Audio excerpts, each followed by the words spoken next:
Il faut sauver le BAM. C'est le cri de cœur des fils et filles de la province du BAM réunis en un mouvement dénommé BAM Fangré. L'insécurité dans cette zone bondit à grands pas et ses habitants disent être oubliés par les autorités du pays. Au cours d'une conférence de presse animée ce matin marquant la formalisation du BAM Fangré, le mouvement interpelle les autorités à se pencher sur leur sort.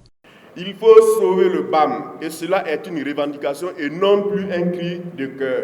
Sauver le BAM commence par la sécurisation des communes et zones qui ne sont pas encore atteintes. Et ensuite, la réinstallation des habitants qui viennent d'être délogés, tels que ceux de Cargo, Namsigia, Nasr, et progressivement jusqu'à ce que tous retournent dans leur village. L'installation d'un détachement ou d'une base militaire dans la zone de l'arrière-pays du lac BAM est une condition indispensable.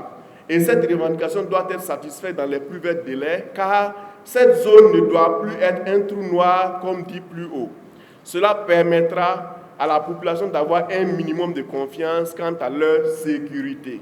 Certaines communes du BAM sont devenues le sanctuaire des terroristes, a déclaré le porte-parole du mouvement, car c'est avec stratège qu'ils gagnent du terrain en obligeant les populations à fuir leur localité.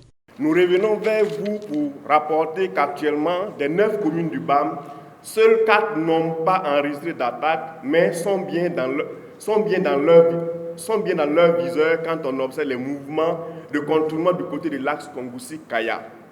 La chute du verrou important qu'un Namsigia a entraîné dans son sillage, le déguerpissement des rares localités restantes comme le village de Bassé et l'étau s'est resserré sur Bourzanga aujourd'hui. Point de refuge de dizaines de milliers de déplacés. La commune de Zimtanga n'a guère un meilleur sort. La stratégie des terroristes est connue et n'a jamais varié, sans qu'on ne puisse pour autant déployer les moyens adéquats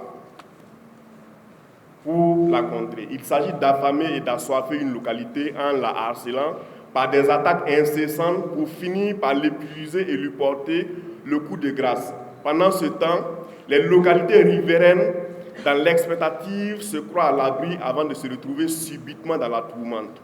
Certaines des communes du BAM sont devenues des sanctuaires de terroristes et présentent des visages de danger permanents avec des risques d'attaque pour les autres. Loin de la capitale, il se passe des choses dramatiques dont malheureusement la solution est à Ouaga et nulle part ailleurs qu'à Ouaga, qui est le centre et le cœur du pouvoir. Jusque-là, la province attend de voir les résultats de la stratégie de lutte contre le terrorisme qui pour l'heure est illisible, souligne le mouvement. Il ajoute que de son côté, bientôt un mémorandum de solution sera mis à la disposition de tous pour combattre ce phénomène. Mais avant, le mouvement BAM Fangré invite les localités accueillant les déplacés internes à mettre à leur disposition quelques portions de terres cultivables afin de réduire leur misère.